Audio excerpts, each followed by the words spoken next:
vous l'avez compris, je suis sculpteur. Et mon médium de prédilection, c'est le plâtre. Parce que le plâtre, en fait, entre en fusion très vite. Ça permet de faire, en ce qui me concerne, absolument toutes les formes. Comme vous pouvez le voir, je travaille sans socle, sur l'équilibre, sur l'ouverture, la transparence. Et le plâtre, pour moi, enfin essentiellement la bande plâtrée, est le médium qui me convient le mieux. Moi, ce qui m'intéresse, en fait, c'est la vibration de ce que dégage quelqu'un, une personne, un objet, un animal. Il y a quelque chose comme ça qui rentre dans ma mémoire. Et quand je me mets à travailler, je ne me dis pas « tiens, je vais faire un oiseau, tiens, je vais faire un homme, une femme ». Donc mon cerveau est débranché, il est dans mes mains. Et donc on n'est pas dans de la littérature, on n'est pas dans de la... on n'est pas dans le cérébral du tout, en fait. Je suis dans l'organique, je suis dans la matière. Je fais un travail qui est ouvert, qui est traversant. Vous avez remarqué que toutes mes pièces, en fait, on voit à travers. C'est-à-dire que ça donne une silhouette, ça donne un graphisme dans l'espace. Et donc, c'est ça qui est vibrant pour moi. Et donc, par exemple, c'est pas parce que quelqu'un est mutilé ou quelqu'un dans une petite chaise qu'on est dans la sinistrose. Hein. Donc, les formes ne sont pas forcément totalement figées, choses comme ça. Mon travail est très souple. Donc, par exemple, vous avez ce personnage, cette silhouette, qui a donc perdu une jambe, vous voyez. Et en fait, moi, je invente des bras qui descendent jusqu'en bas et qui deviennent les béquilles. Et pour ça, par exemple, dans l'expo, ce que j'aime faire, c'est marier les choses. On n'est pas dans le misérabilisme. Donc, comme je fais tout un travail sur la danse, et ben, au milieu de ces gens qui font une ronde, eh ben, il y a une danseuse.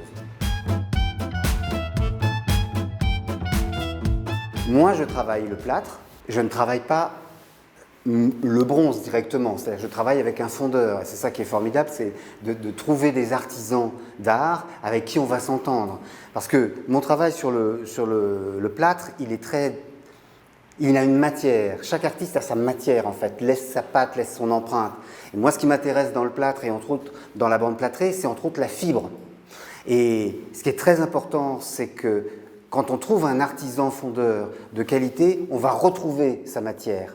Il faut qu'il garde l'empreinte dans son moule, il faut qu'il garde l'empreinte du plâtre, l'empreinte délicate que vous y avez mise. Le but, c'est que le bronze amène une autre tension différente que celle du plâtre, tout en gardant l'âme du plâtre en fait.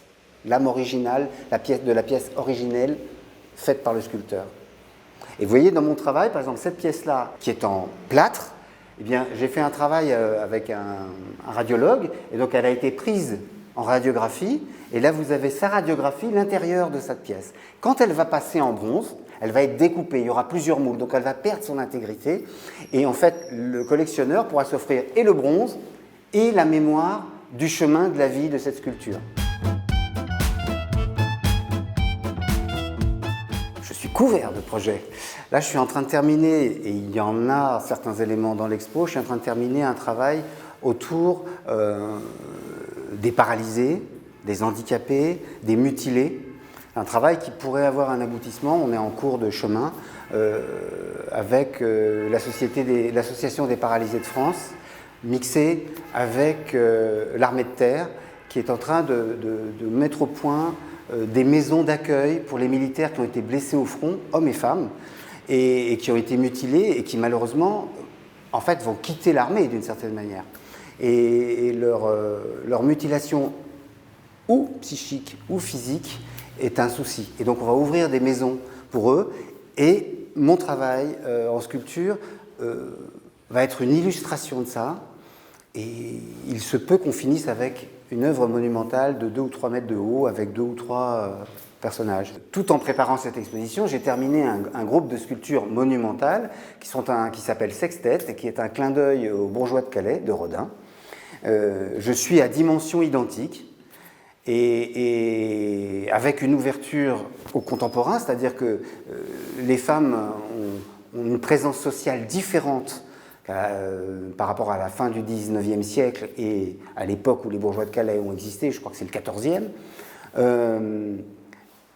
Et donc, ces 6 hommes qui quittaient la ville pour donner les clés, pour en fait se sacrifier pour que la ville de Calais soit sauvée, là, moi, j'ai 3 hommes et 3 femmes.